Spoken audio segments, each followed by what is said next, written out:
Good evening, my friends, and welcome to the next episode of Infra. Last time out, we've been making our way through the abandoned metro tunnels and have come to this fork in the road. I believe we need to get our little car just through here. The problem is, we're not really sure how to open this door. Now, what do we have to aid us? Now we need to go... We're going to get the car out through this way. Like that seems to be the way to go.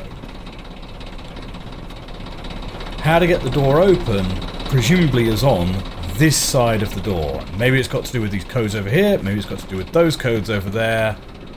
And we also have an out of order sign on that lift there. We also have, of course, another door over here. In the chat today, we have got Keemasuck, Morris Jam, good evening to the two of you, Gage Blackwood, hello, and Platinum Caterpillar, giving Platcat greetings to all. Now, we picked up a couple of keys here. We've got CMS 1, 2, WPD1 and ARD1. We have Dvoraj in the chat as well. Hello.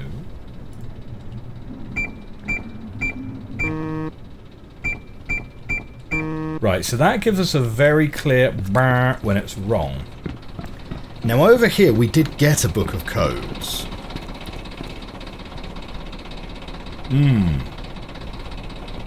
Gotta start out strong, get some tea in you, right?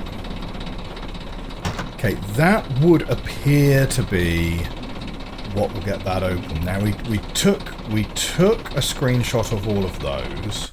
Right, that is here for us. And then we've also seen this list here. What needs to be fixed? CMT door 2 switch. Area 8 pipe leak, steam pipe leak.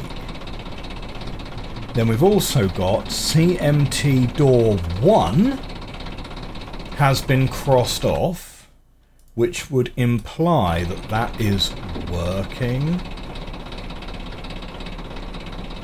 Okay, so this is C2. This is C1 over here, is it? CMS. CMS.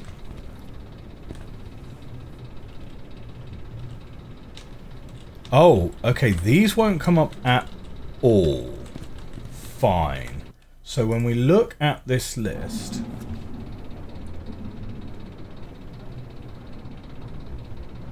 I mean,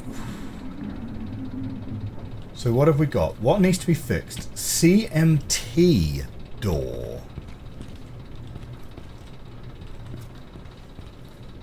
Storage room C2 is 1, 2, 3, 4.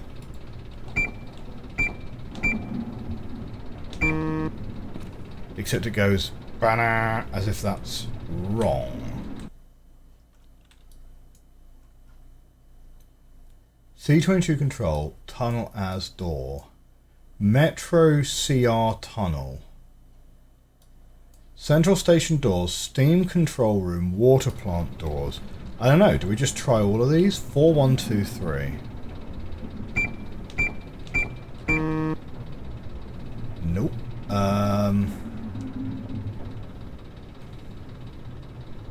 3, 4, 6, 6.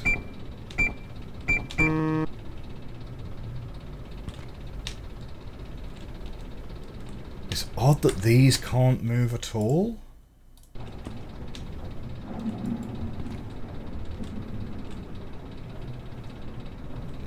I mean, 9764.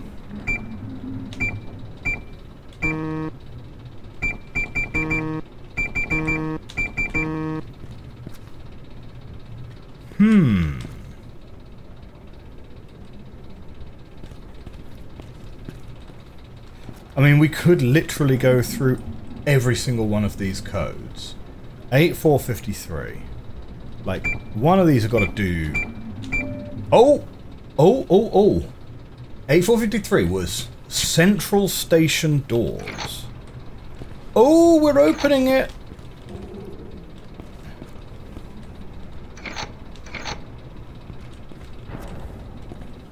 Right, but that's not opening that one over there. But it's going to open...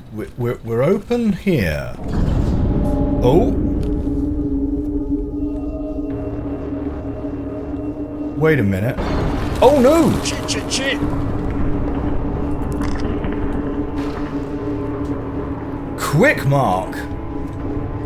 You've got to do something. Oh.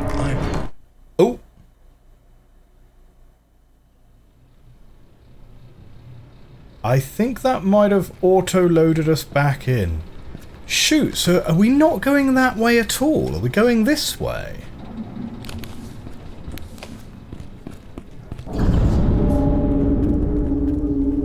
Oh! Oh no, the door literally closes! The door literally closes too quick for us!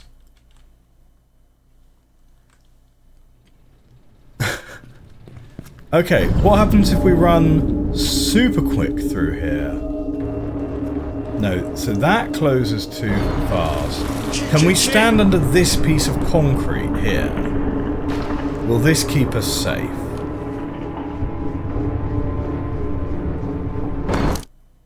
No.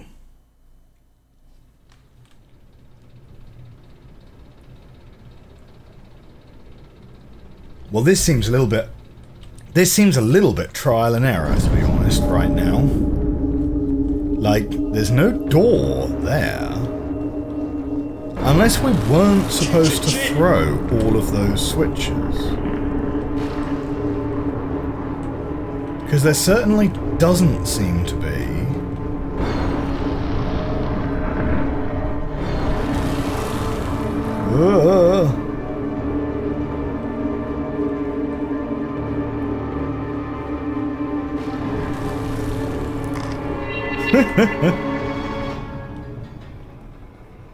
Oh?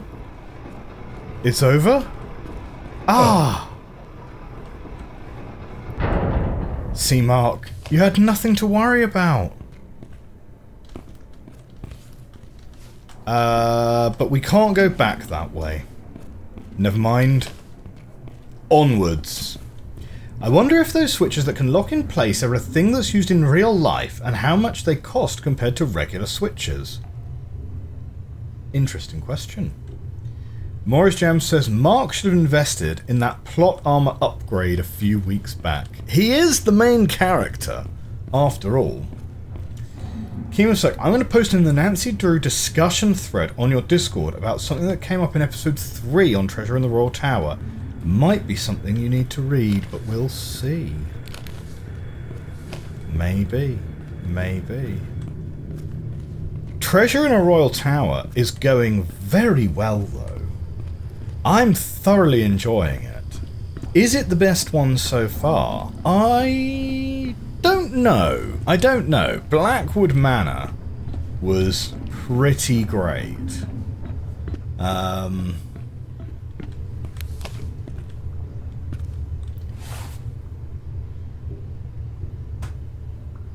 Probably this way, right? Do I have episode 4 up on Patreon? It should be. It should be. If it's not, that is a mistake. I have 5 packs of flashlight batteries now.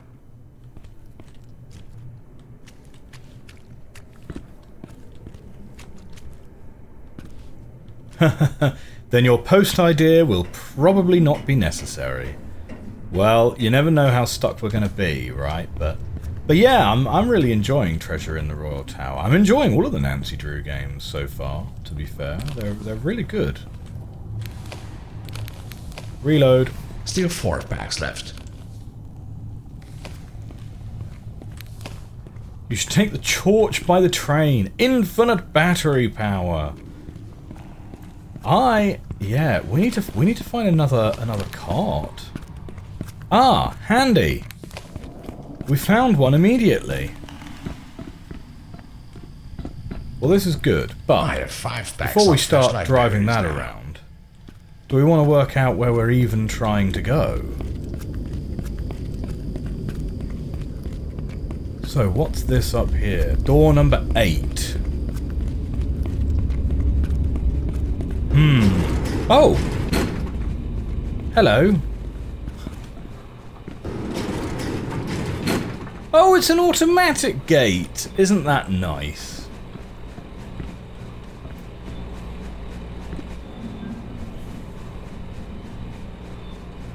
Locking and latching switches are very real. A common component of industrial Lego.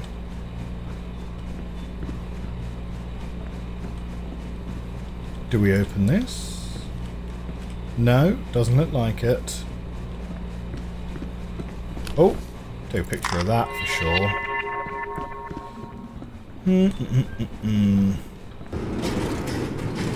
So, I'm guessing we're about, what would you say? About halfway through this game by now? Maybe? It feels like, in a way, I was saying this a couple weeks ago, I feel like this game could do with less, or fewer rather, fewer underground indoor areas. But that's more of a question of personal taste, to be fair. Do we need to go that way? Yeah, come on, let's take this.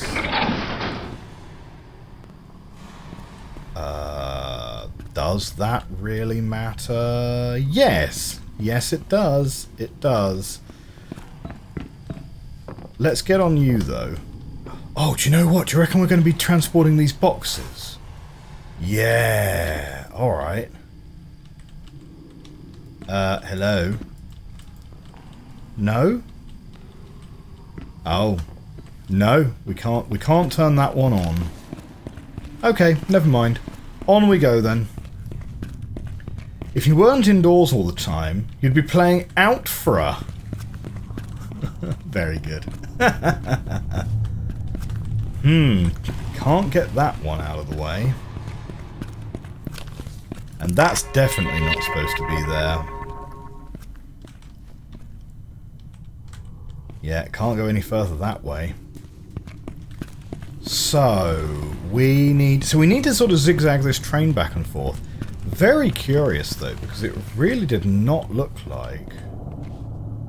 Oh, you shall not pass! It's a little teddy. There we go. That one's just for the scrapbook. That one's just for me. Well, there wasn't a train back here at all.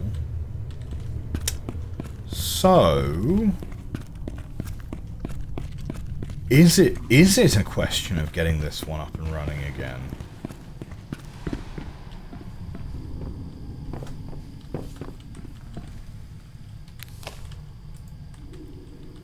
Doesn't seem to offer any power, but maybe that's because it's not on?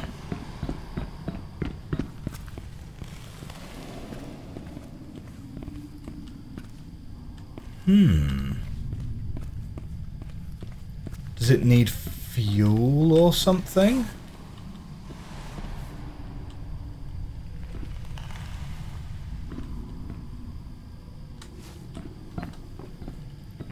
It's a bit odd, isn't it? Because it certainly looks like it should do something, doesn't it?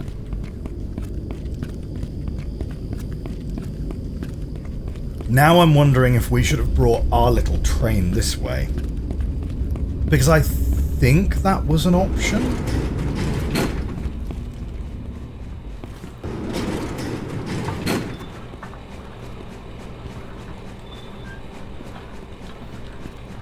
See, because I'm thinking, surely we've got to get that train, and we're going to put these boxes on the train and take them somewhere. That's what I would assume. Otherwise, why would there be pick-upable boxes in here if we weren't going to take them somewhere? Let's take one box with us, because, you know, what's the harm in carrying around, you know, a weighted companion cube, right?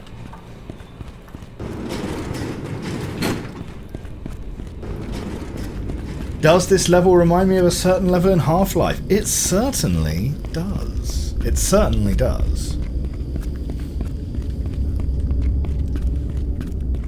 Yeah, there's a very famous level in Half-Life where you do have to basically look after a train the whole time, don't you? And it's kind of one of those levels where, again, sort of theoretically you can do the whole thing on foot, I believe. But you also really wouldn't want to. I mean, we could use this to maybe get over to the teddy bear, couldn't we?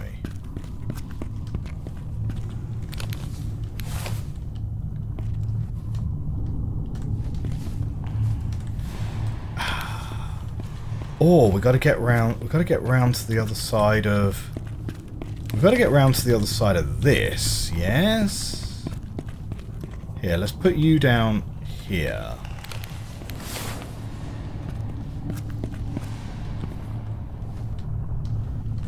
No, I can't crouch jump over that.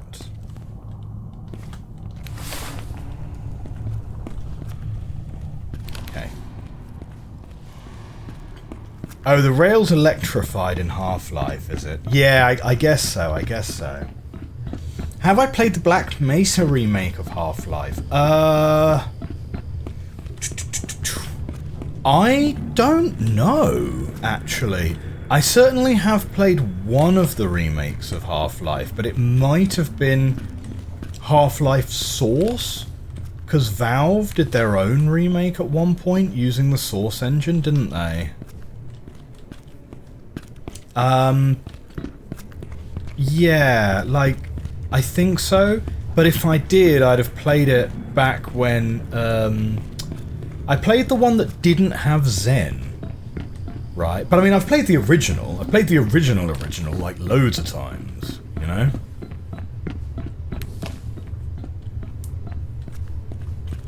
Half-Life Source is so bad. Fair. I might have played pre-Zen Black Mesa. Okay.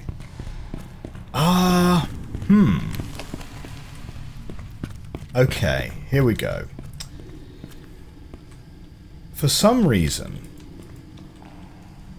Oh, we can't pull that lever at all. Huh.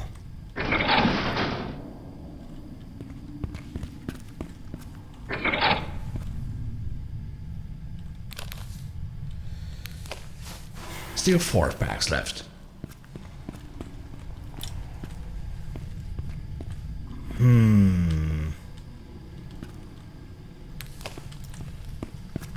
I am kind of not sure what to do here. Like, I'm pretty convinced that we need to move this train. Or we need to coax this other train this direction.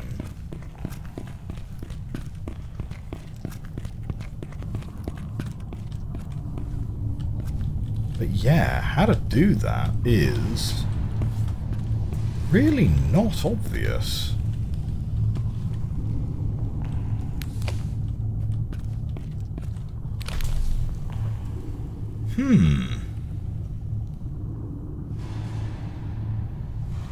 Boxes stay where you found them, if memory serves me right.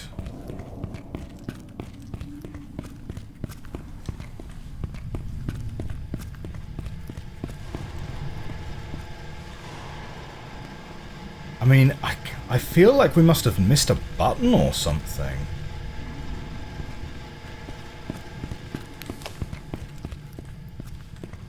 Like, what have we missed?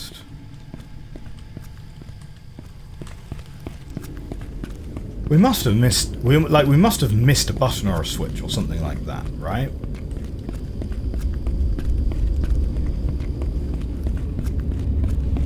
Now I really wish we'd brought our little train with us.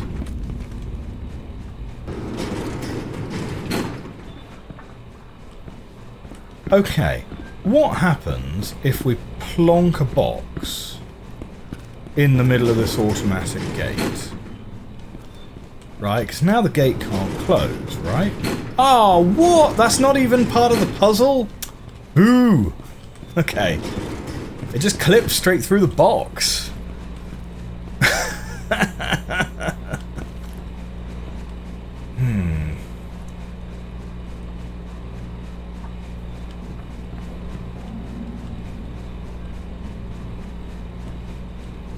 Okay, pretty sure it's not that door.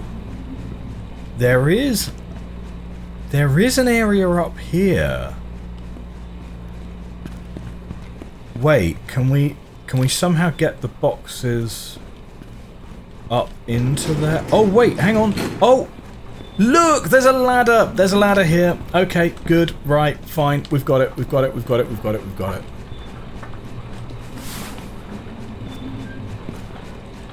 Huh. Jump, Mark. Jump! Use that famous upper body strength that you have.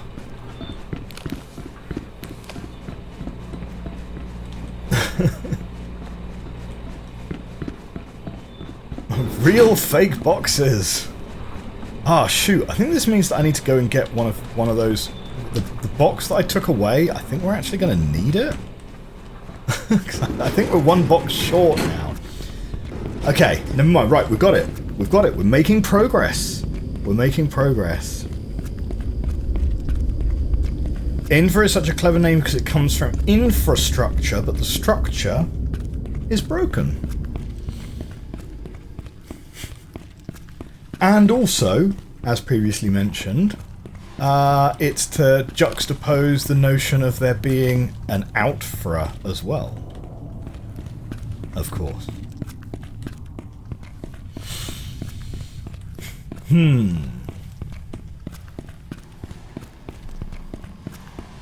So, how's everyone's week been?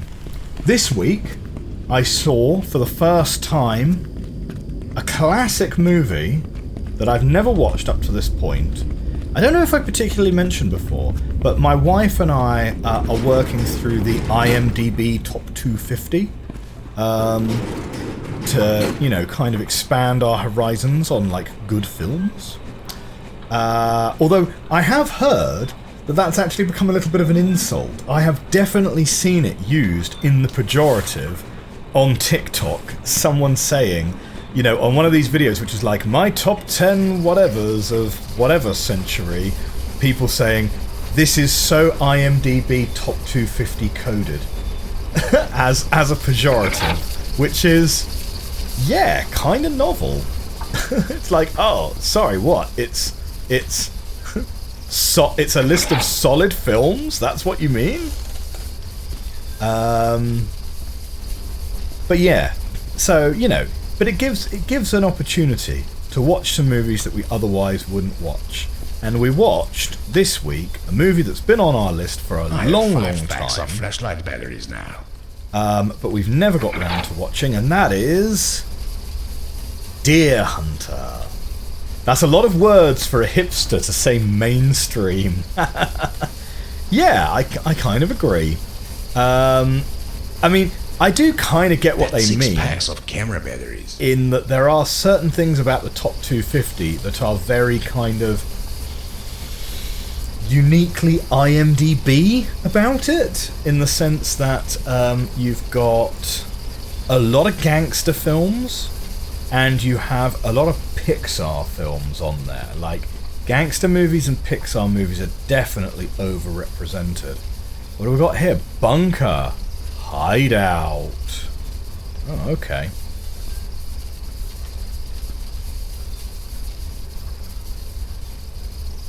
Now, it totally comes from all the infrared lighting you've been using this whole time. I bought a Costco rotisserie chicken. Yes, that is a great use of free will. Buy yourself a rotisserie chicken. Like, people will tell you, people will try and tell you that, it is not acceptable to sit down and eat an entire rotisserie chicken on your own. These people are trying to steal your joy, okay? And you should ignore those people. That's a little bit too steamy there. Let's throw this one. So yes, so what was the film that we watched this week that has been on our list for ages, we just never caught? The Deer Hunter. The Deer Hunter. And you know what? As far as that niche subset of, US Vietnam War movies go, really interesting one, right? Really interesting. Because the actual... Now, it's not like totally unique in that Full Metal Jacket, which I think was first, had a very strong notion of like splitting the movie into two parts. So you've got the bit before they go to the war, and then you've got everything that happens whilst they're at the war. The Deer Hunter, though, really cranks that concept to the maximum, because you have like an hour at the start of the movie before they even go to Vietnam at all. They are in Vietnam for about 20 minutes of runtime, and then the next hour and a half is what happens after the war. And it's like, wow, okay, this is like really interesting. It's definitely trying to tell a very different story to most war movies, even amongst Vietnam War movies, right? So, yeah. Did I enjoy it? It's not my favourite one. I mean, let me put it this way. I'm not in any rush to watch it again soon. Like, Apocalypse Now is better. Platoon is better. Full Metal Jacket, I would say, is better. So it's kind of brushing up against not even being in my top 5 of American movies about how bad the Vietnam War was, which, let's be honest, is quite a specific genre. What about Apocalypse Now? Oh, I loved Apocalypse Now. Apocalypse Now, I think, is absolutely top tier. Now, Apocalypse Now is a cinematic telling of, new area, Heart of Darkness, right? Which is actually a book about an English colonel that goes mad in sub-Saharan Africa. I would really like to read that one day. I imagine it's very heavy going, though. I heard a really interesting analogy. Still 4 packs left. The other week, right? You know that cycling, Olympic cycling. Whoa! That train gave me the big surprise. Oh, bloody heck! What? Good luck getting train traffic through that. Wow, those guys were so lucky. Blimey. You know those bicycles that go round the velodrome in the Olympics? Yeah, the velodrome bikes. They only have a single gear. They're actually like fixed ratio bikes. And so they are immensely hard to get going. But once they're going, they can get to great speed. And I saw a TikTok the other day where someone was comparing that to Strange reading. to see this place deserted like this. Yeah, strange to see this place deserted like that. Oh, this is the central station. Yeah, they were comparing that to reading and how Well, that didn't look electrified. What? Man. Strange to see this place deserted like this. Hang on. Which of these is supposed to be the electrified rail? Sorry. Like...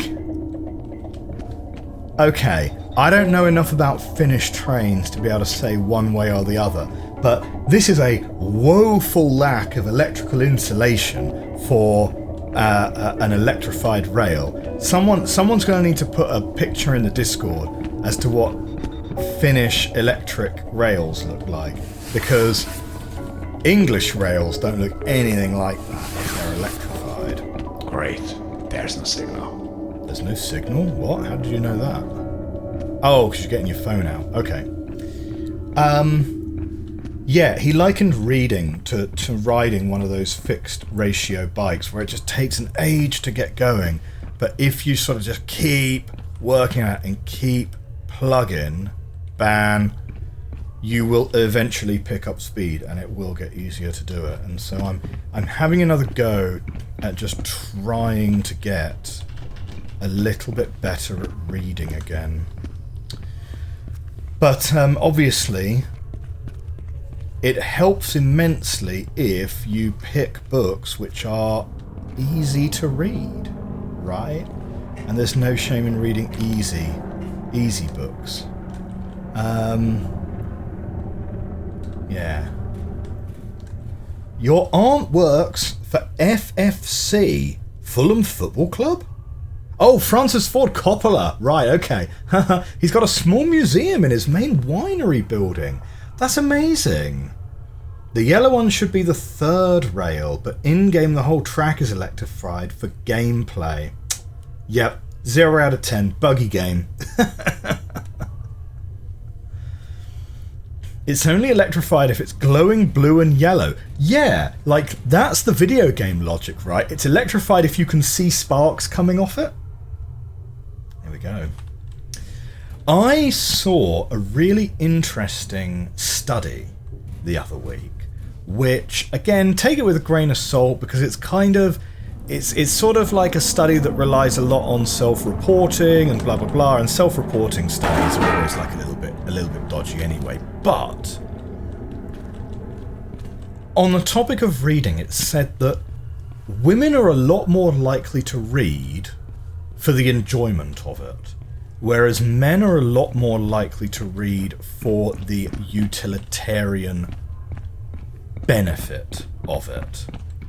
And I think that's probably very true, because I see a lot of people online, you know, like, and also, I mean, the people I know personally, like, if you're reading, there's this kind of societal belief that reading fiction, especially if it's kind of YA fiction, or on the continent you'd call it juvenile fiction, I suppose, is not very kind of...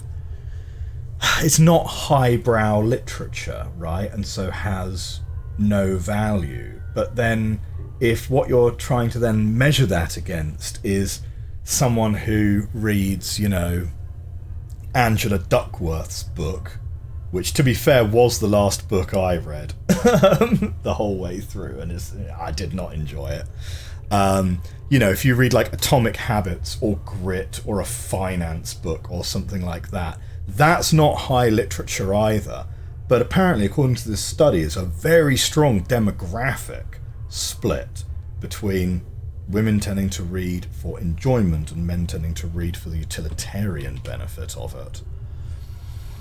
And I spent a long time worrying a lot about the value of what I was reading, not from a utilitarian point of view. My point of view was a much more kind of like, I did get kind of a little bit obsessed with wanting to try and read sort of highbrow literature. But the problem is, that stuff is so hard that you end up reading nothing at all. And it's better to read something than nothing, right? I have a very complicated relationship with books and reading, right? Partly because of all the number of years I was studying, because I was studying for, I spent like 10 years of my adult life after including university, the PhD, and my post-PhD qualifications. I've spent maybe like 10 or 12 years of my adult life formally studying various things. And that does knock the stuffing out of you quite a lot in terms of your reading. But one thing I really enjoy about doing this channel is it has given me an opportunity to actually spend a lot of time. Okay, it's video game reading rather than book reading, but actually spend a lot of time reading, right? Because we play these older games that don't have the voice acting and so forth.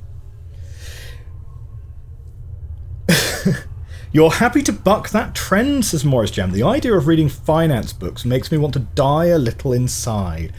I think that everyone should know enough finance that they can adequately manage their personal finance. I think finance is one of those topics which is woefully underappreciated from an education point of view, but probably overappreciated from like a societal point of view.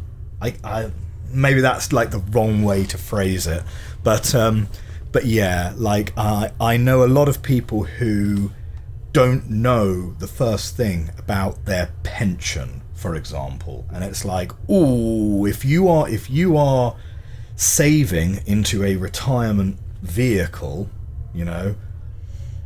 and in many countries you have to save a percentage of your income into some sort of retirement vehicle. I think everyone should know enough to be able to manage that adequately, or to be able to at least understand like what it's doing and what their rights and obligations are towards it and so forth. But I certainly don't think that people should spend too much time worrying about fiat currency or fractional reserve banking or so on, unless you're really inclined to. Right? Yeah. There are some highbrow literature that isn't worth it. Oliver Twist is your go-to example. It has way too many characters. That's interesting, because I know some people who love Oliver Twist. So that's interesting. I'll level with you. I've never actually heard anyone say they didn't like Oliver Twist. Yeah. But yeah, there's some stuff. I mean, like even the sort of slightly more relatively modern ones, like Lord of the Rings, I found a bit of a slog, to be honest. I mean, obviously there are people that absolutely love that book. Speaking of reading, have I made any progress on the Myst books? No. I've read Book of Atrus, but I haven't read either of the other two. I do have them, though. I just have not read them yet. So yeah, there are some good plays of Oliver Twist. You like the story, just not the original novel.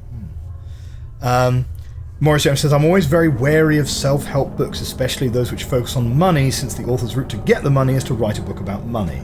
Yes. See also anyone that does this for a living telling you that the way you make money is not doing this. It's like, yeah, any finance YouTuber, any finance guru that is trying to sell you a course makes money from selling the courses. And you know what? I'm almost ashamed to say, but I will share the story, because anyone can get scammed, right? And yeah, like when I was younger, I fell for one of those, right? Someone was selling a course, and they were this was a design course, right? It was advertised as like a UX masterclass, right? And this guy, he had the credentials. He'd spent like years working for Apple and Nike and Amazon and so forth, right? Thankfully, I at least got to claim the course as sort of out of a learning budget. Like, I had to pay for the course myself, but it counted towards like my work learning log and whatever. But yeah, it was sort of advertised as this kind of UX masterclass that was going to have 8 lessons, right? Like eight classes as part of this package. And I bought it, and it cost like $150 or something like that. And what it was 8 15-minute videos that were covering really basic stuff like central lockups, teasing continuation, alignment of pages and stuff. And I was like, what? This is like a beginner's class. This is for people who've like never studied design before. And this was advertised as like a masterclass. And I fell for it. I fell for the very charismatic person online who's selling a course that is saying, I'm going to give you the benefit of my years of experience. This is a course that I've been working on for a number of years. You know, early bird fee is $150 and so forth, right? So, yeah. I'm not going to say who it was, because that wouldn't be fair. Like, I mean, this course, to be clear, this course wasn't a scam as such. This course was just a very basic level course, not a masterclass, and it was advertised as having 8 lessons in it, which I just kind of assumed meant 8 hours of content, because I would assume if you're buying into a course, a lecture would be around about an hour, not like 15 minutes of a pre-recorded video. You got to read the terms and conditions, guys. You got to read the terms and conditions, and don't buy courses from strangers online. That's the moral of the story today. Okay, let's read this newspaper. Otherwise, I'll get yelled at in the YouTube comment section for not playing the game enough. Stauberg nuclear power production about to double. Black Rock nuclear power plant to build a 3rd reactor by 2022. The new reactor will produce more energy than the old 2 combined. Wait, we've read this before. Stauberg FC win yet another game. Yeah, passion keeps him going. We've read this paper. We've read this one. It doesn't do a good job of letting whose point of view you're reading at the moment. Morris Jam says, anyway, this video is sponsored by Raid Shadow Legend. Is Raid Shadow Legends still going? I've not seen a Raid Shadow Legends advert for a long time. If you are a content creator, and I tell you what, right, I'm not saying I'm never going to do sponsorship, right? I'm certainly not saying I'm never going to do sponsorship. I'd quite like to do sponsorship, right? If it's a product that I actually believe in. I'm going to try and stay away from being sponsored by any product that I actually think is bad, right? But like, you know, like, I don't think, like, let me put it this way, I don't think I'm going to be accepting any Raytheon sponsorship anytime soon. But I don't think they'd be interested in sponsoring me anyway, to be honest. With apologies for any of you guys if you happen to work for Raytheon. If that happens to be the case.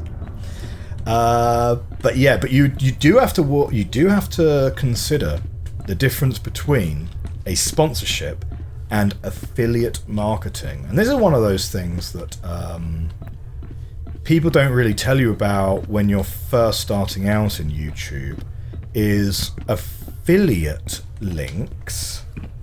Affiliate links are basically how people like Raid Shadow Legends worked, where it's like, you give people a promo code, sign up with a promo code, etc, etc, etc, and maybe you get to play with me. Vote technocrats! Oh, definitely not. Definitely not. The foundation of Stauberg, NLW, is its people.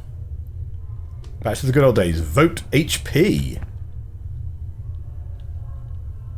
Liberals, free the economy, save the city. Oh dear. Oh dear. Stauberg for Stahlburgers. Invest in the future, technocrats. Oh man. Stauberg Militarist Party. Ah, the Ordinary People Party. Family values, religion, work and career. Ah, man. How have they managed to make all of these parties sound bad? How have they managed to... I mean, don't make me side with the liberals. Come on. Okay. We'll... You want the future turnip party.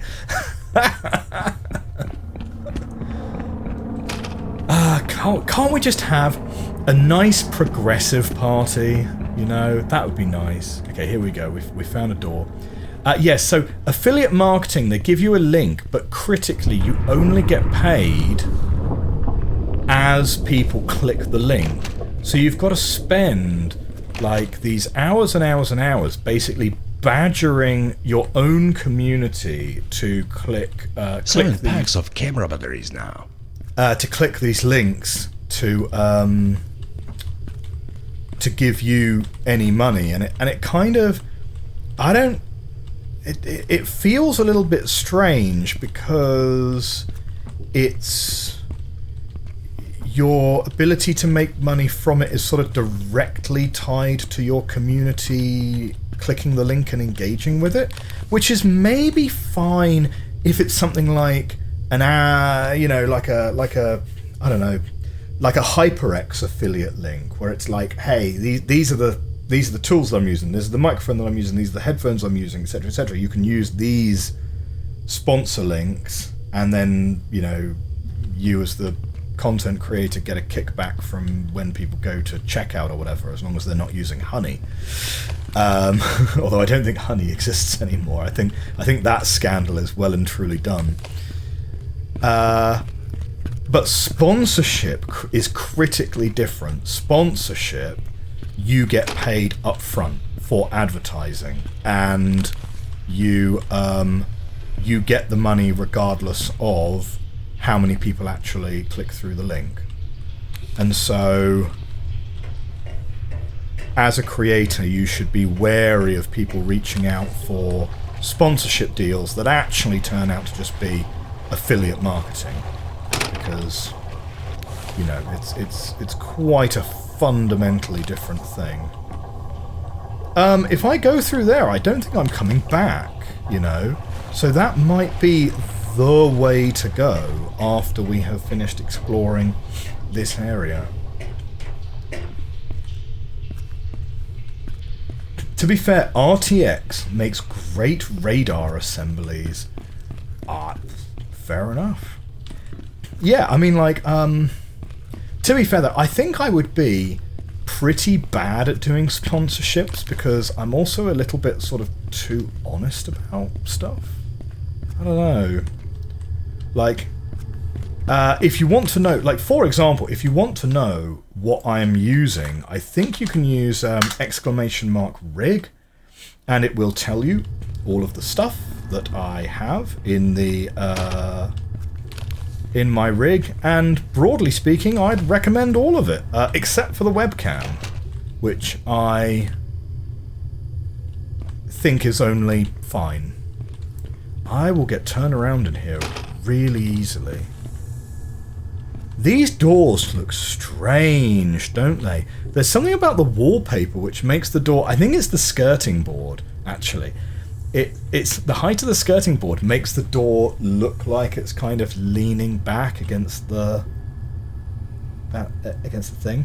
Dvorak says, to be fair, all parties IRL are bad. I personally... I am really hoping that the Green Party continues to make great strides in the UK. I think they're having a real They're having a real surge at the moment. Do I want to go down there? This is kind of a bit of a confusing area, because we've also got this whole area over here. And this kind of looks like it's definitely something. We've got like a dragon. We've got stuff. Why is all this stuff so old, though? We're just in the bottom of a railway station at the moment. We're not even that far off the beaten track right now. Okay, but it doesn't look like there's a huge amount to do in here. So yeah, so let's check out this one.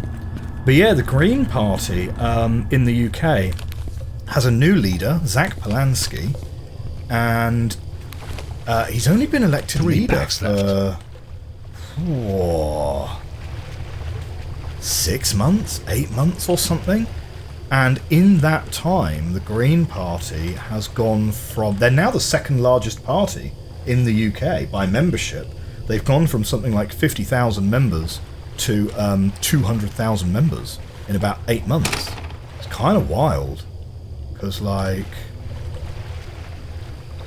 Yeah, like, they're actually bigger now than the governmental party, the Labour Party, who are currently in power, and they're bigger than the chief opposition party, the Conservatives.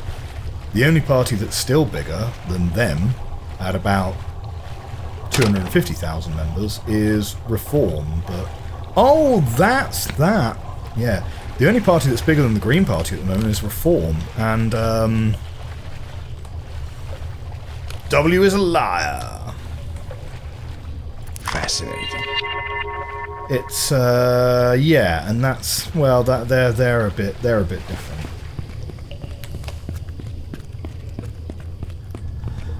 So that's that one from what we can jump over. Oh, I can use the projector, can I? Oh, good. Oh, yes, of course I can. On. Let's go.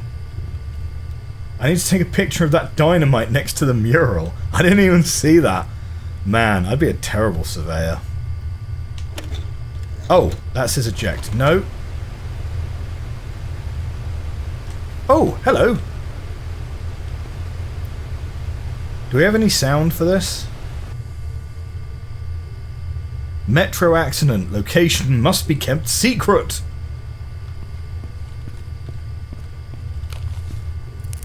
Oh! Still 6 packs of batteries left. No, I want you to... Right, there we go. Look.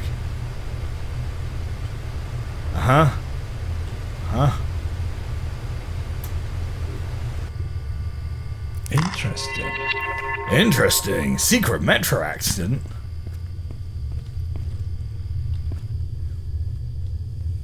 You're personally for the Popular People's Party of Judea.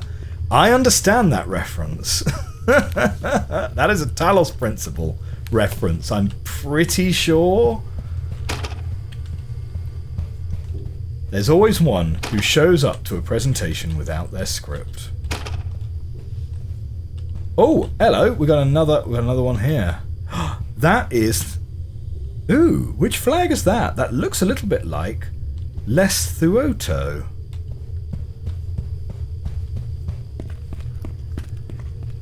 Which is, I'm fairly sure, not how that's pronounced. Right, we'll drop you down there. Eject this one. Bonk. There you go. In you go.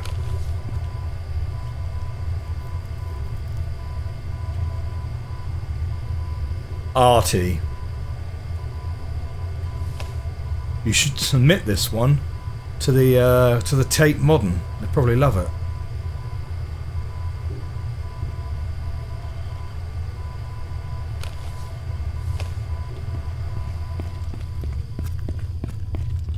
Okay, what else can we find then?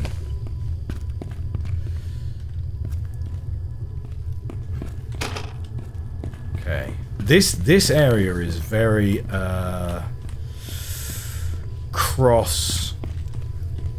crisscrossy, right?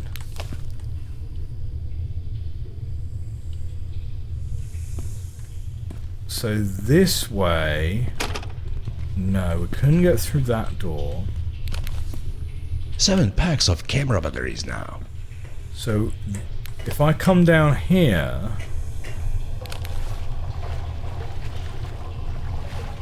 Yes, this is the other side of that, yes. So let's jump down here.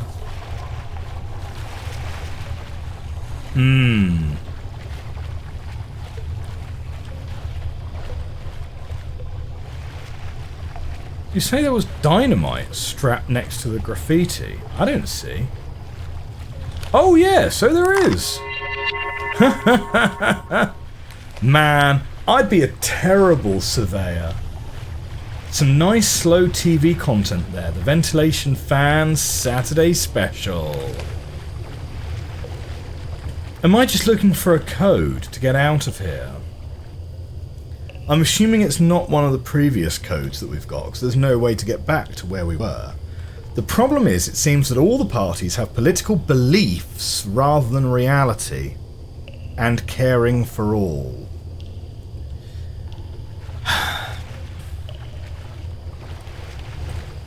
This is... Yeah. It's a really difficult one, Marcus, because we talked a few weeks ago about Stoicism, and Stoicism has had a real resurgence of interest in the last few years. If you look at like the current bestsellers, a lot of the bestsellers, and again, this is like utilitarian literature versus reading for pleasure, yes? Stoicism, there are at least a couple of Stoicism books just sitting in the top 10 at the moment, right? Commentaries on Marcus Aurelius and so forth. And maybe that is a sign of the times, maybe that is just like strong recession indicators on its own, you know? Because Stoicism has a lot to say about keeping calm about things and trying your best to only worry about stuff that you can control and so forth, which is, you know, very useful for people in uncertain times. I don't have a key for this though either. Wait, so I've been down here before, but where did I come in from? Oh, it's this way. Right. I think Stoicism has some really good stuff in it, in that there's some really useful things about, you know, mindfulness and trying to be a good person, but not worrying too hard about defining what a good person is and so forth, right? One of the things I fundamentally disagree with about Stoicism, though, is Stoicism makes the axiomatic assumption that everyone is fundamentally trying to be a good person. And I used to believe that that was true. I used to believe that fundamentally everyone tried their best to be good. Now, they might disagree with each other about what is the nature of goodness. However, maybe I'm getting cynical as I get older, but I'm not sure I believe that nowadays.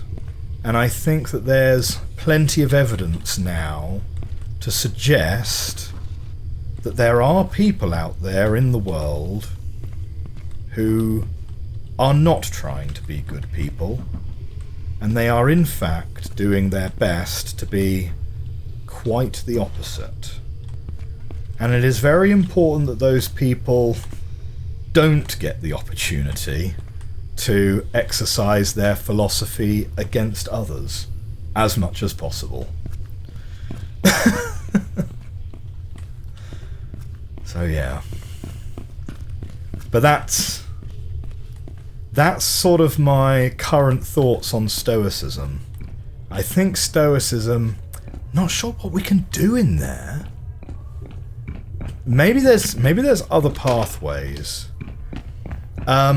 So I think Stoicism has a lot of use at the individual level.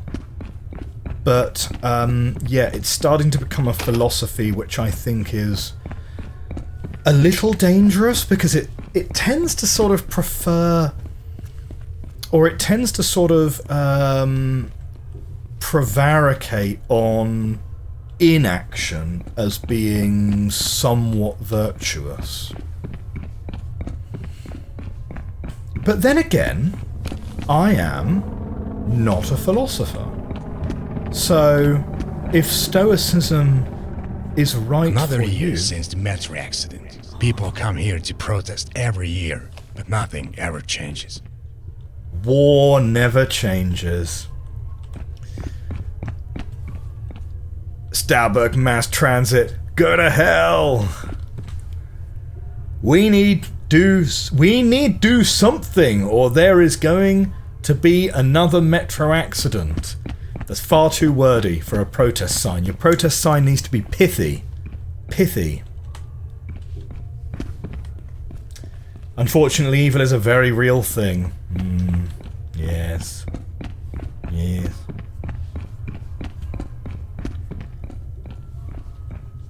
Don't remember where you find out, but I think there's a code on the statue on the platform. Oh. Oh, okay. Right. Well, that might be the code that we need for the room down the bottom. 1 in 6 are not nice. Nah. Apartment in-game. Oh, SMT is Starbo Mass Transit. I thought Shin Megami Tensei.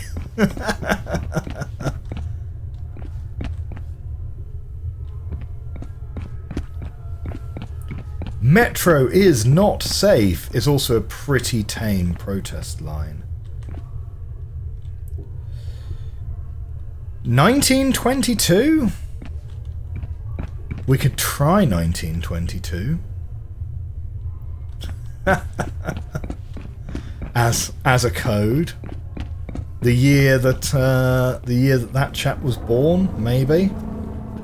I'd have thought though if we find the code would be kicking about the office somewhere. Easiest way to get back to where we were. This way. This way, this way. And round here. Oh! Door code! We need power, knowledge, That's not very secure. There we go. We need power, knowledge, and industry to progress forwards. Power, knowledge, and industry. Oh, maybe it's not 1922. I don't know. We're here. We'll check 1922 first, but then maybe it's actually something else. Power, knowledge, and industry. Let's try 1922 first.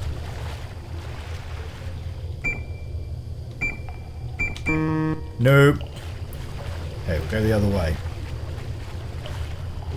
Post-it notes hadn't been invented yet. I missed the door. That's kind of well hidden. There's a hint on the wall in the office. Yes, yes, yes, yes. Right. Power, knowledge, industry. Power, knowledge, and industry.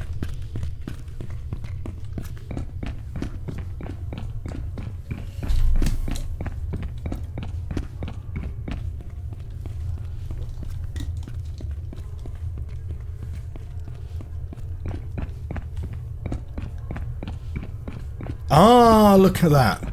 So power is IV. Knowledge is I. And industry is II. And progress is III. Wait, what? So it's 4...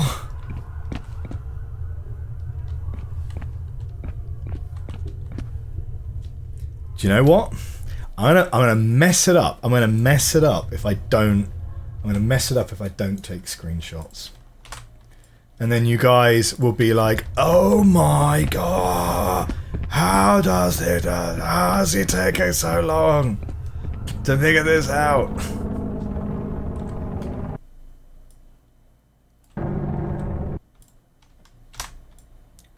Right. We'll take that. We'll take that. Ah. 616 is another possible, as in C60H6. Hang on, wait. C60H6. That's not glucose. Wait a minute. C60H6. Power, knowledge, industry, progress. Right. Power, knowledge, industry, progress.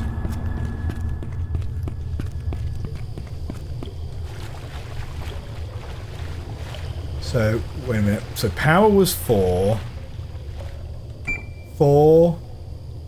Knowledge. And then, whoop, hang on. Industry is 2. 3. Hooray! We did it. It's a benzene ring. Benzene doesn't have O.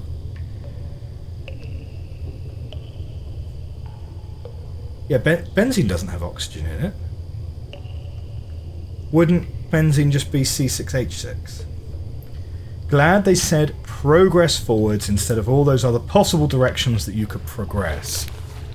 Well, you could progress upwards, because as Kang always said, we must move forwards, not backwards, upwards, not forwards, and always twirling, twirling, twirling towards freedom. If you add O, you get toluene. Oh. We are in Chapter 7, working overtime. We've been working overtime this whole time. Actually, yeah, having said that, what's the average playthrough for this game? Well, time to turn around and find another way. This is definitely more than a day's work for Mark here. 100%. That's 3 packs of flashlight batteries. Yeah, we're not getting in here.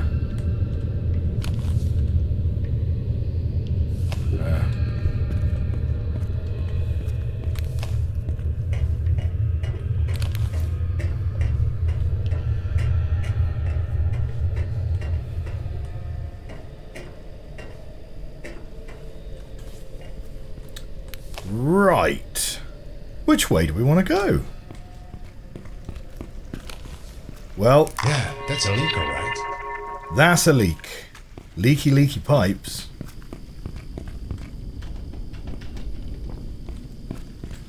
I can't believe this whole megastructure is being surveyed by one man. Like... This insurance underwriter, or whatever it is that Marx works for, is absolutely having a laugh. Mark is basically surveying the entirety of the Tri-County area.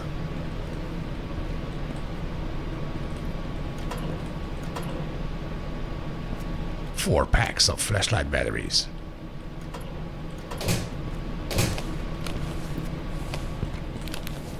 Man, we're using more and more of these batteries as well. I am happy, you know, that as the game has gone on, that we haven't had to worry about any crazy hobos chasing us through any of these buildings, right? That's not to say the game isn't going to make a severe and sudden left turn, but, you know, for now we're looking all right. Yeah, whilst we're here, we might as well take some pictures. Ah, freedom! Let me out! Let me out! Oh my word! Mark, you can jump that fence. You can jump that fence, and then you're on the street, right? Spider-Man walk up, put your feet against here, right? And put your hands against here, and you're going to walk yourself up and get out, right? Or, given that this entire fence is maybe, what, like 2 meters high, just jump up. Just jump up and grab it. There are no spikes on the top of that. Gotta be better and safer than wandering around through here anymore. What do we got here? Fan active. Fan stop time. Fan start time. From this panel, you can adjust ventilator fan's operation timing from 2 timer dials above. Please note, fans can be at max 3 hours inactive in the 24-hour period for timer settings to take an effect. So fan is going to stop currently at 3 and start at 6. Well,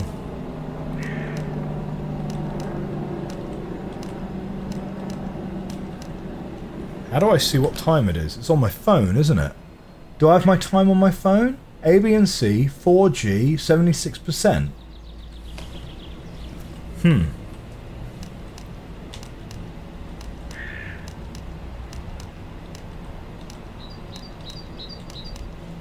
There we go. It's off now.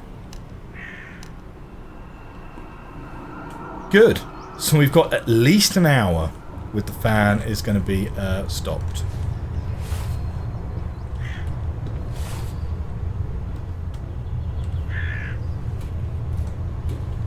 There's no crazy hobos in this game, but you may not be entirely alone. Oh, thanks for that. No. Heck no.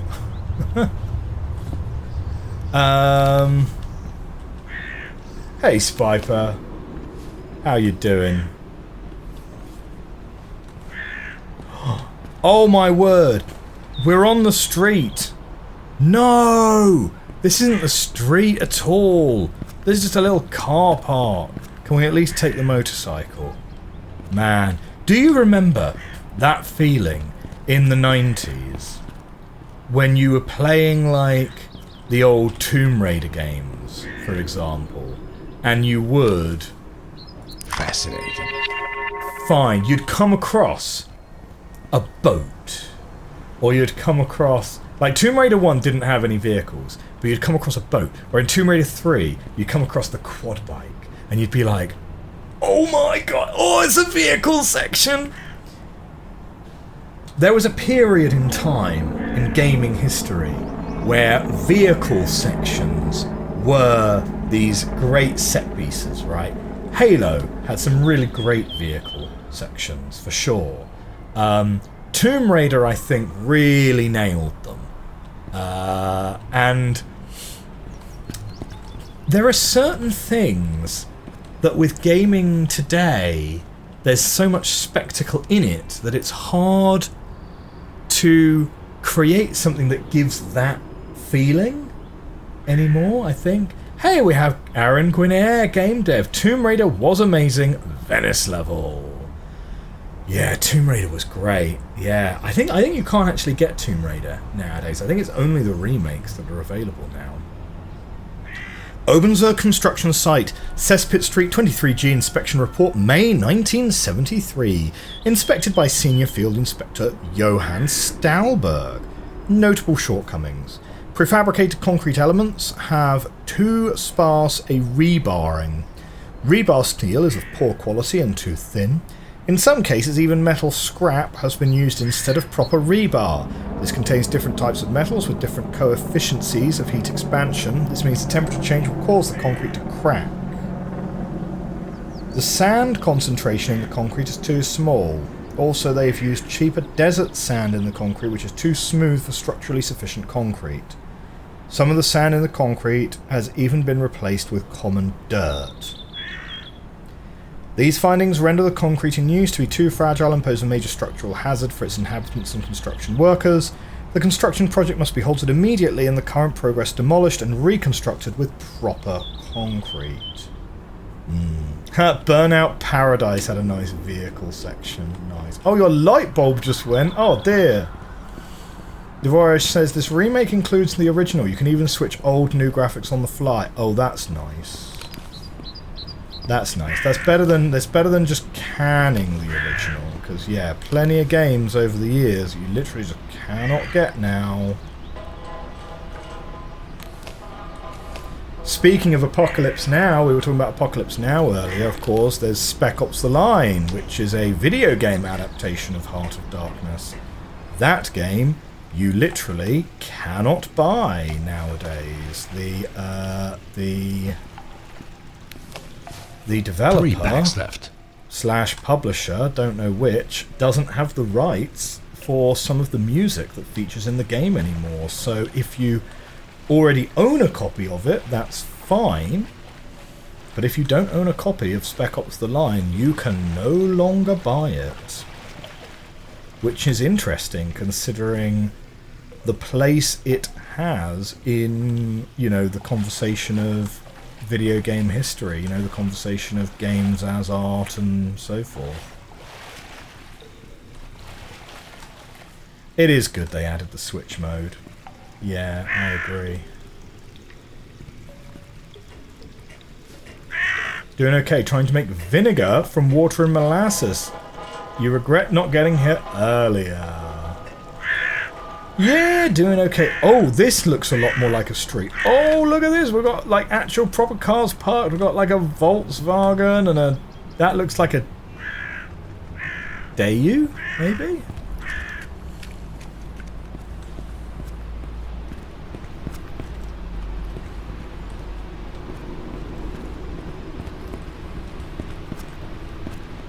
We're going back inside straight away? No, not quite, not quite.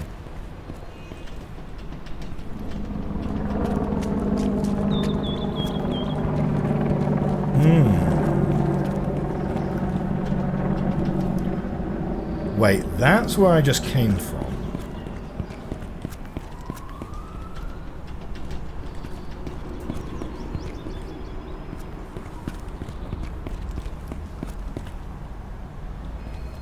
Okay, so we've tried all of these doors, right?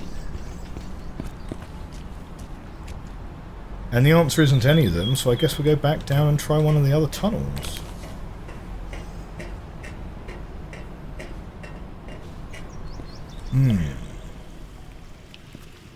Let's try further up this way.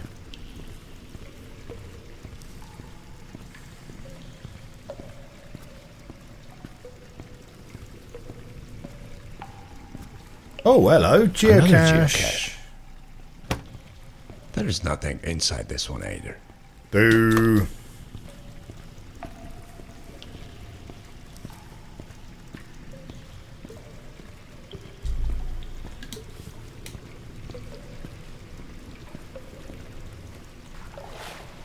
Okay, let's try down this tunnel then.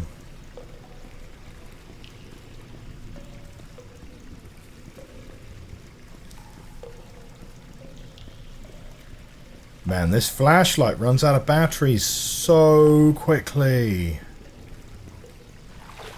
Okay, we can't get past that curtain. Oh, exit. Sounds ideal. Let's do it.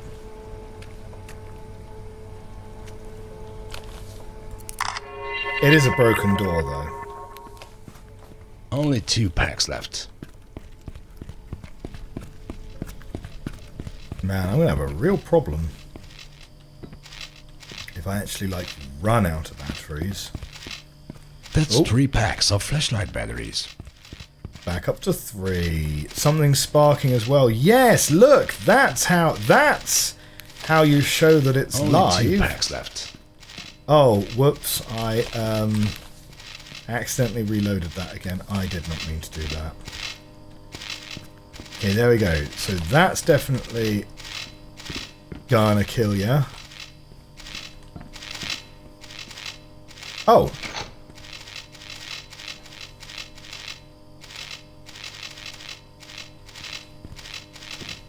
No.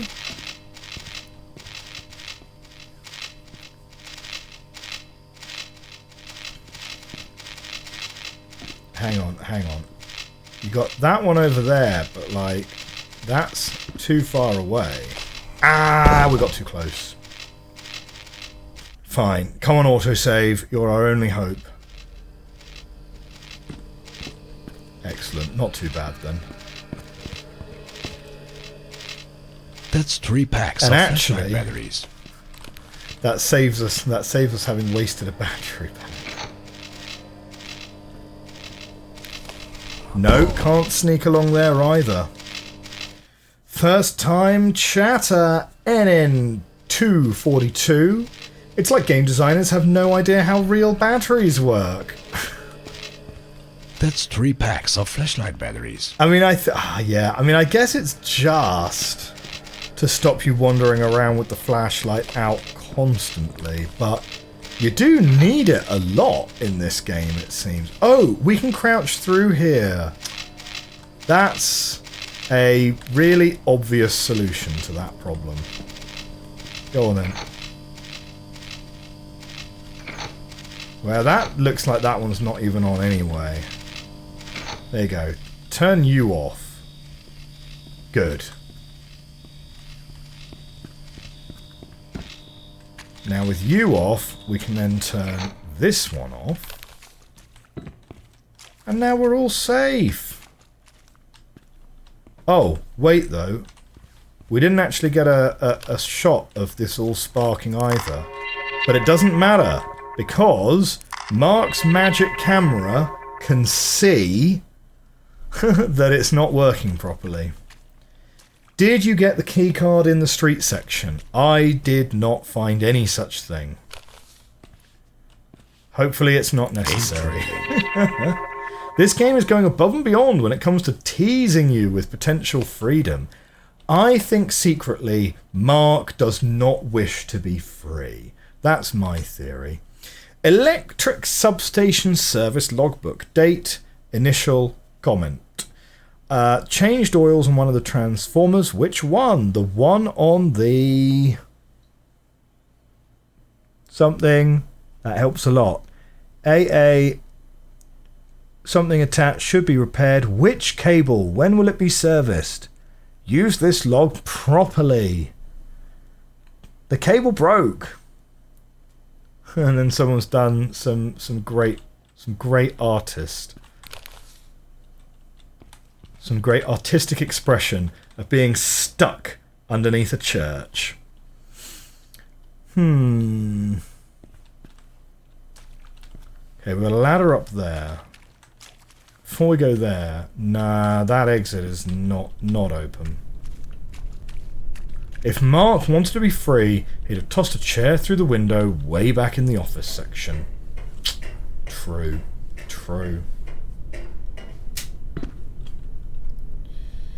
Here we are. Yes. Fan override. Press to enable ventilation full power override mode during maintenance. Well, that doesn't seem very safe, but I don't know. What could possibly be the harm? Enable ventilation full power override mode during maintenance. Well, that doesn't even seem like that's on, to be honest.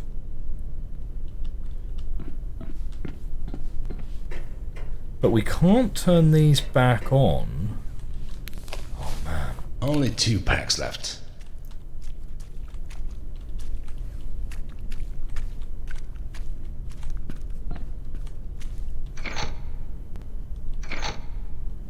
Yeah, none of those want to turn on.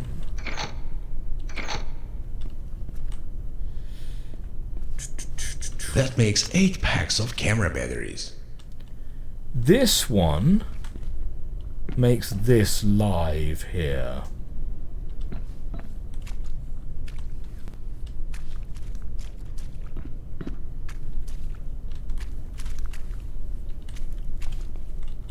Nope, it's not that box there. So this fan override then, we don't really have a way to get to it whilst this is live, which I assume we would need to do to enable the button.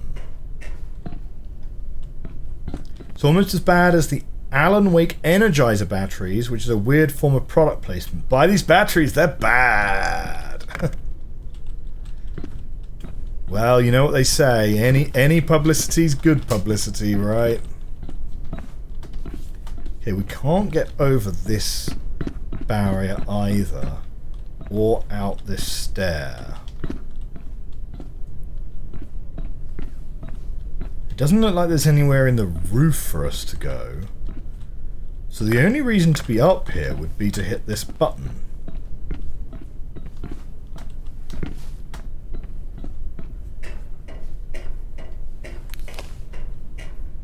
But we can't get to this button if that's live. Oh, I suppose we could turn this one back on.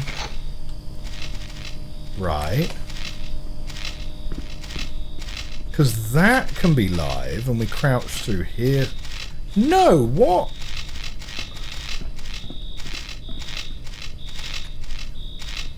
That's turned itself on. Oh, the exit has opened though. Oh, it's a real puzzle, this one then. We're going for real puzzle hours now.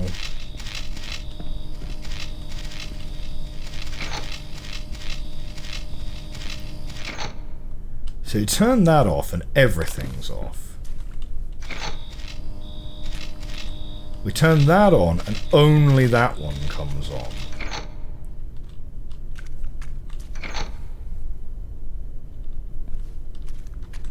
But like, none of these do anything.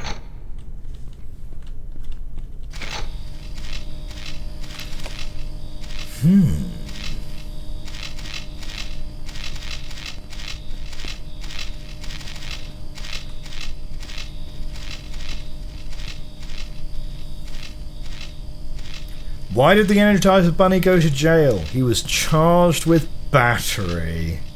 Oh dear.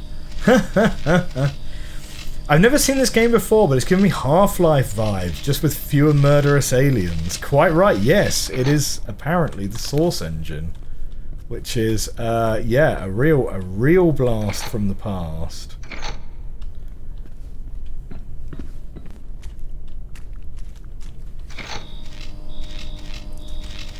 So that lights that one up.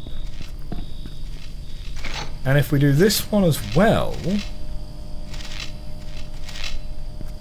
then they're both lit.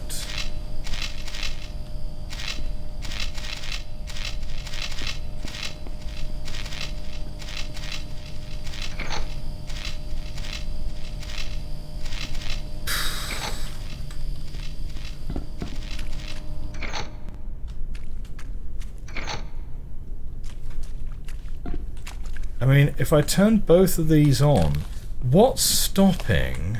Only one pack of batteries left. Right. That's got power when I flip the switch.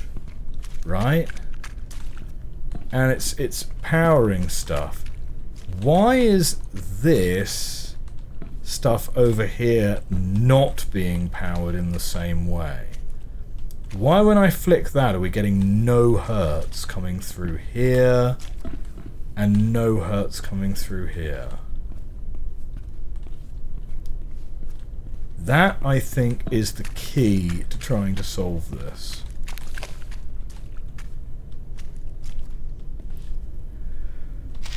Ah, there we go. Right.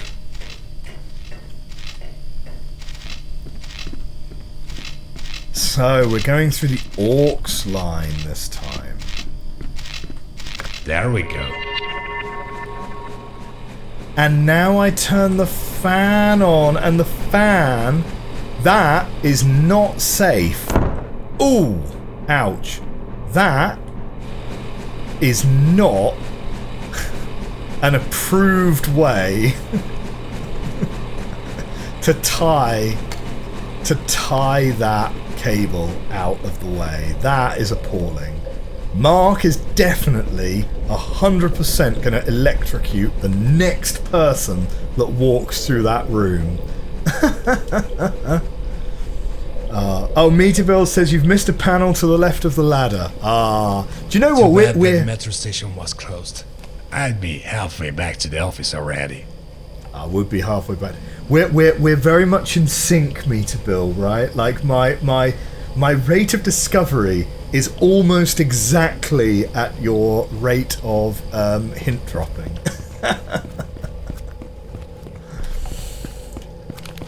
Ah.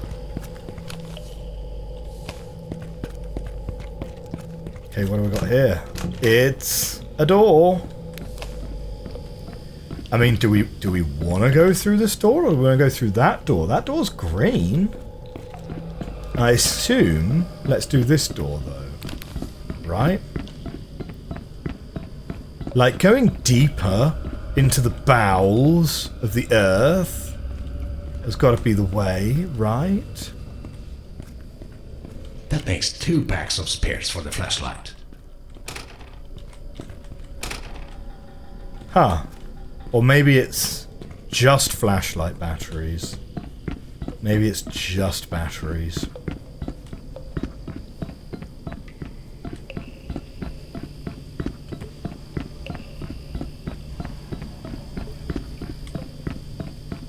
Chapter 7. How many chapters are even in this game? Like, what I was saying earlier, when it comes to like the number of hours that Mark has been doing this, it must have been like a day and a night and another day and whatever, and we've only just got to overtime apparently, so like, whoa. That's 3 packs of flashlight batteries. Okay, close the airlock.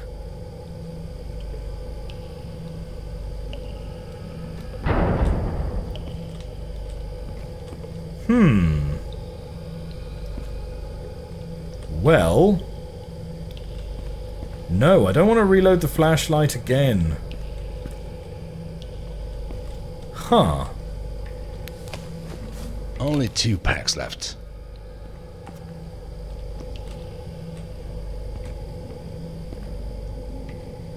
I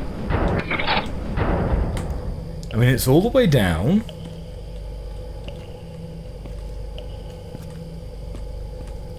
Red area behind the door may be flooded, or the door may be having technical difficulties. Can't be opened when the light is red.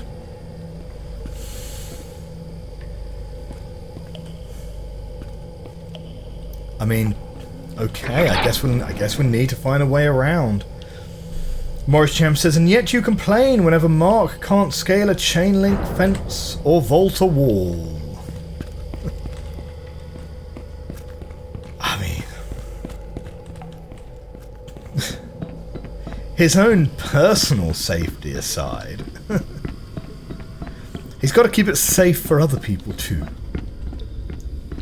You are more than halfway, I would say, but still a lot left. Yeah, well, it kind of spoils the running joke if we stop saying that we're about halfway into the game, though, so I think we'll be about halfway through this game until we've actually finished it. Oh, hang on a minute. Hang on a minute. I think you're right. I think you're right. We actually... There is a hole above here. Okay. Maybe that... Maybe that.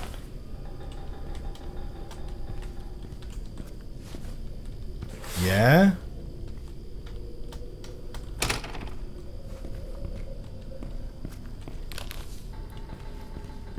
We can... Can we get through there? It looks like we should be able to climb on top of that thing.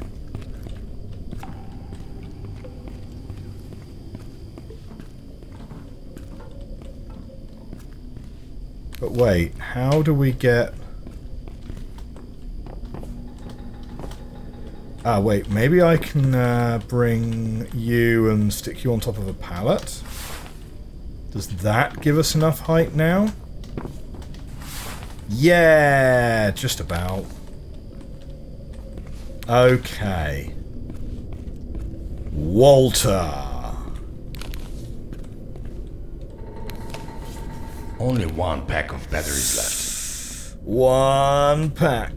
1 pack of batteries left.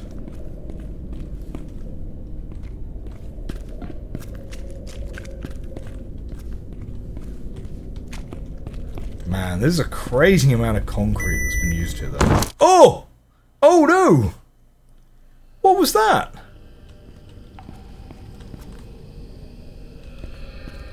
That makes 2 packs of spares for the flashlight. I got squished by a door, I think. Something beeped at me, so I moved back into the doorway, and then I think I got squished by the door.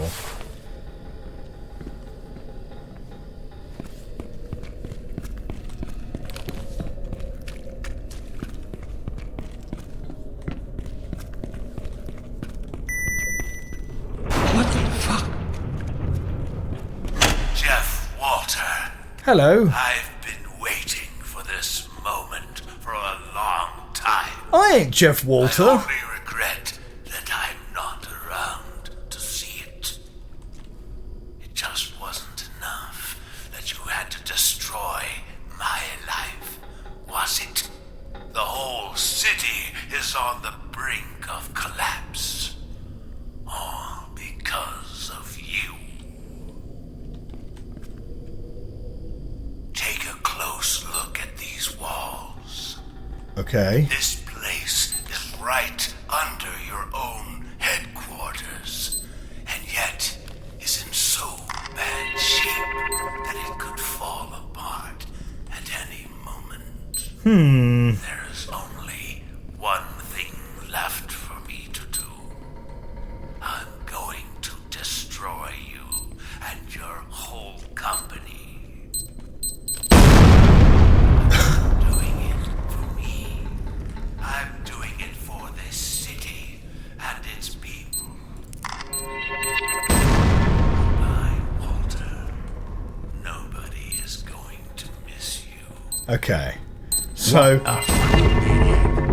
they start beeping when they're gonna go. Oh! Can we get up there now? Yes, this way? Run, Mark! Run!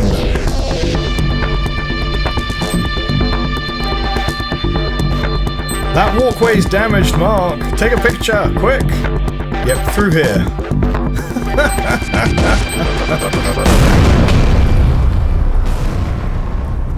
Oh man. What an elaborate trap. Only 1 pack of batteries left.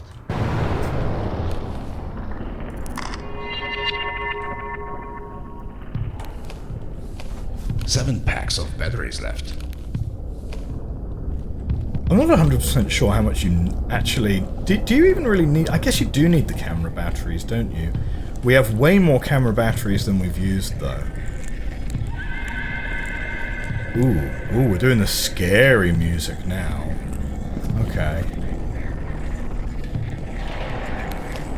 Okay. So we're in like a large warehouse. Nope, no exit working.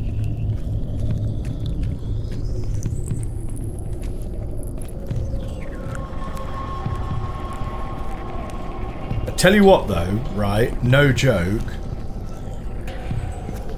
I'm not going to be super happy if someone does suddenly start running out at me in all of this.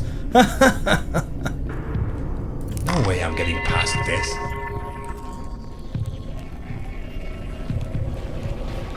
Don't flood, open inside. There we go, that's some vintage humour for you. Wait a minute. Which way am I going? Which way am I going? This is definitely getting, like, more on the atmospheric side now. If you're having a boss fight against an exploding building, I feel like I need this game now. It would be like calling the Hitchhiker's Trilogy a pentalogy instead. More accurate, but no. Doesn't matter we're on book 6 of 3. It's a trilogy. Yes, we're halfway through this game. Doesn't matter how far through it we actually are, how many chapters there really are. We're about halfway. 2 packs of spares for the flashlight. Oh, we've got a document over there.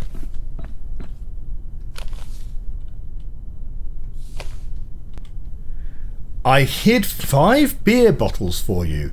If you find them, drink them. Beer Master. Well, who am I to deny the final wish of the beer master, huh? Great, we have power.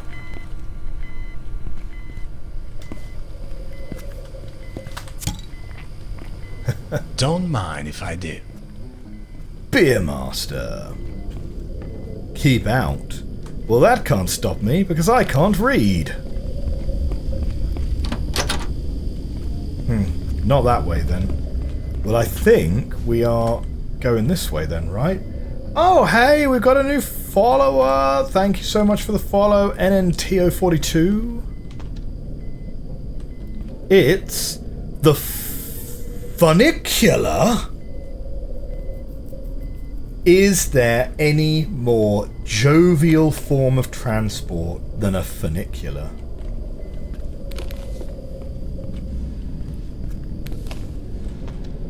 Like, what else could you possibly want in life than to have to go up and down getting your, what is it, your shape memory alloy key card?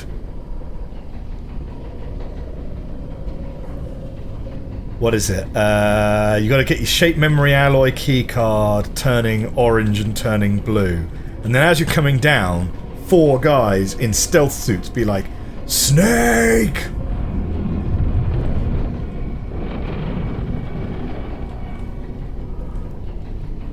The last funicular didn't work. Boring cunicular. Quite right.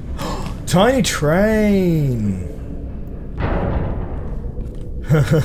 Proby says, you're supposed to climb up those large storage shelves before going down.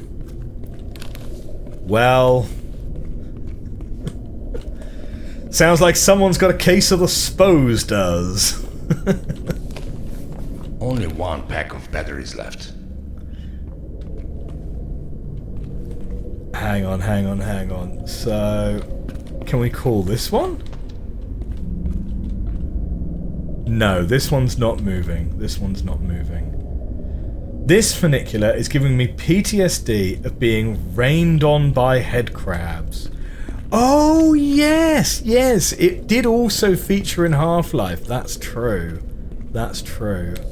I guess that's going to be very much like that's going to be very much like a PC PlayStation split, right? Because Metal Gear Solid players have spent way more time than they would care to remember riding up and down funiculars.